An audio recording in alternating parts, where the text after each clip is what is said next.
Donc, la métaphore de Pharaon et de Moïse, en fait, c'est une mise en scène. C'est Dieu qui veut vous parler, mais les pigeons n'ont pas compris. Pharaon, roi puissant, qui maintient le peuple de Dieu en servitude. C'est ce roi qui a terrassé tous les rois de la terre. En d'autres termes, c'est le plus fort. Alors, le roi qui vaincra Pharaon, c'est lui qui va recevoir l'adoration. Pour l'instant, personne n'a vaincu Pharaon. Donc, le Tout-Puissant donne donc la puissance à Pharaon pour que lorsqu'il va vaincre Pharaon, alors à ce moment-là, on va adorer le Dieu d'Israël. Parce qu'il a terrassé le Dieu qui s'aimait la terre, le faux Dieu qui s'aimait la terre sur la terre. Voilà donc pourquoi il est écrit dans Romains chapitre 9. Je vais lire ça pour vous. Pharaon, ce n'est pas un homme. Pharaon, c'est un esprit. Donc, tu as toute une lignée de pharaons. Tu as les Ramsès, tu as les Toutankhamon, tu as toutes des lignées en fait. Donc, c'est l'esprit, le trône qu'on appelle Pharaon. Voilà. Donc, l'homme qui est investi, donc l'homme qui s'assoit sur ce trône, fait un avec Pharaon. Voilà pourquoi Joseph ne s'est jamais assis sur le trône d'Égypte. Et pourtant, il avait l'anneau royal pour dominer en Égypte. Mais il ne s'est pas assis sur le trône. Parce que c'est le trône de Satan. Sinon, Joseph aurait fini Pharaon en Égypte. Bon, ça, ce n'est pas notre sujet. Mais je vais prendre Romains. Chapitre 9. Je prends directement le verset 14. Et que tu dis... Que dirons-nous donc? Y a-t-il en Dieu de l'injustice? Loin de là. Car il dit à Pharaon, je ferai miséricorde à qui je fais miséricorde. Et j'aurai compassion de qui j'ai compassion. Ainsi donc cela ne dépend ni de celui qui veut, ni de celui qui court, mais de Dieu seul qui fait miséricorde.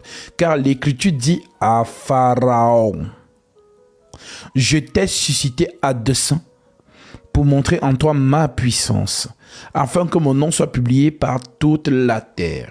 En d'autres termes, Pharaon, je t'ai créé exprès. C'est ce qui veut dire, je t'ai suscité à dessein. Je t'ai créé pour un but. Pharaon, je t'ai créé à dessein. Afin que par toi, on sache que moi, l'Éternel, je suis très puissant. Est-ce que vous comprenez? Je répète, si vous n'avez pas compris. Ainsi, il fait miséricorde à qui il veut et il endurcit qui il veut. Tu me diras, pourquoi blâme-t-il? Verset 17. Car l'Écriture dit à Pharaon. L'Écriture dit à Pharaon. Je t'ai suscité à dessein pour montrer en toi ma puissance, afin que mon nom soit publié par toute la terre. Vous comprenez? Alors vous me direz, mais ça vient d'où cet effet? Où est-ce que Paul s'est inspiré pour écrire ça? Mais Paul a pris ça dans la loi. Exode 14, allons lire.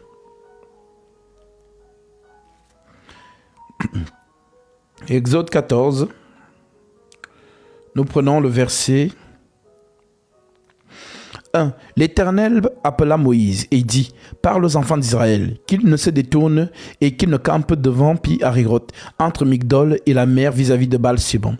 C'est en face de ce lieu que vous camperez près de la mer. Pharaon dira des enfants d'Israël, ils se sont égarés dans le pays. Le désert les enferme. J'endurcirai le cœur de Pharaon. Vous comprenez maintenant Romains chapitre 14, Romains chapitre 9 verset 14. C'est ça. J'endurcirai le cœur de Pharaon. Et il poursuivra, mais il les poursuivra. Mais Pharaon et toute son armée serviront à faire éclater ma gloire. Et les Égyptiens sauront que je suis l'Éternel. C'est bon? Alors, qu'est-ce que vous devez donc comprendre ici? Vous devez donc comprendre ici Ésaïe.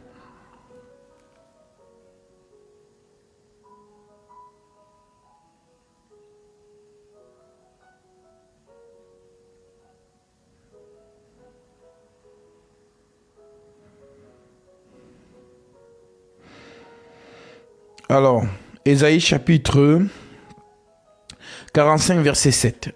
L'Écriture dit: c'est afin que l'on sache du soleil levant au soleil couchant que hors moi il n'y a point de Dieu. Je suis l'Éternel et il n'y en a point d'autre. Je forme la lumière, je crée les ténèbres, je donne la prospérité et je crée l'adversité. Moi l'Éternel, je fais toutes ces choses. C'est bon? Pharaon donc a été créé par qui? Par l'Éternel. La puissance de Pharaon lui vient d'où? De l'Éternel. Quand je parle de Pharaon, eux ils voient Toutankhamon. C'est que vous êtes des pigeons si vous voyez Toutankhamon. Pharaon, c'est le prototype de celui que vous appelez Satan. C'est bon? J'espère que vous êtes des aigles et que vous comprenez au-delà des mots.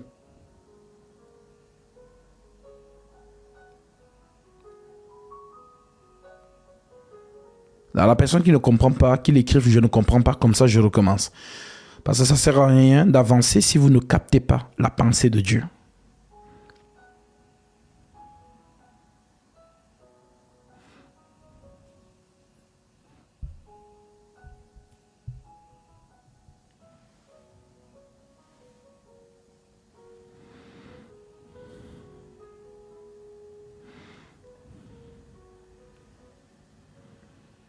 Ésaïe 45, verset 7.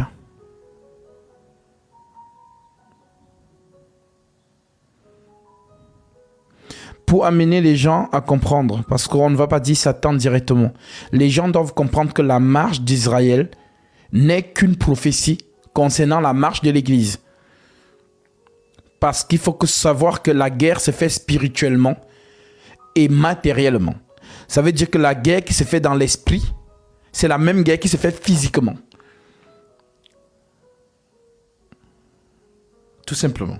Donc, Pharaon est un prototype de Satan qui maintient le peuple de Dieu dans les ténèbres, la servitude. Maintenant, il faut donc que le Dieu qui est plus fort que Satan vienne délivrer son peuple. Et lorsqu'il y a délivrance, il y a bataille. Voilà pourquoi vous allez voir que avant de sortir, c'est le jour où ils ont égorgé l'animal, l'agneau. C'est ce jour-là qu'ils sont sortis. Donc il y a eu sacrifice. Le sang de l'agneau immolé entre les deux soirs. C'est écrit. Exode 12, 12. Ou peut-être vous voulez qu'on lise ça. Exode 12, 12. Voilà, bon, l'écriture, hein, je prends directement. L'Éternel dit à Moïse et Aaron, dans le pays d'Égypte, ce mois-ci sera pour vous le premier des mois. Il sera pour vous le premier des mois de l'année. Parle à toute l'assemblée d'Israël et dites, le 10e jour de ce mois, on prendra un agneau pour chaque famille, un agneau pour chaque maison. Si la maison est trop peu nombreuse pour un agneau, on la prendra avec son plus proche voisin. Selon le nombre de personnes, vous compterez pour cet agneau d'après ce que chacun peut manger. Ce sera un agneau sans défaut mâle. Un agneau sans défaut mâle, âgé d'1 an. Vous pourrez prendre un agneau ou un chevreuil. Vous le regarderez jusqu'au 14e jour de ce mois. Et toute l'assemblée d'Israël l'immolera entre les deux soirs. On prendra de son sang et on en mettra sur les deux poteaux et sur le linteau de la porte des maisons où on le mangera. Cette même nuit, on en mangera la chair rôtie au feu. On la mangera avec des pains sans levain et des herbes amères. Vous ne la mangerez point à demi-cuit et bouilli dans l'eau, mais il sera rôti au feu avec la tête, les jambes et l'intérieur. Vous n'en laisserez rien jusqu'au matin, et s'il en reste quelque chose le matin, vous le brûlerez au feu. Quand vous le mangerez, vous aurez vos reins sains et vos souliers aux pieds et votre bâton à la main, et vous mangerez à la hâte. C'est la Pâque de l'Éternel. Cette nuit, je passerai dans le pays d'Égypte et je frapperai tous les premiers-nés du pays d'Égypte, depuis les hommes jusqu'aux animaux, et j'exercerai des jugements contre les dieux de l'Égypte. Je suis l'Éternel. Vous comprenez? Donc, on sacrifie. C'est dans tout ça, le pardon des péchés et la sortie.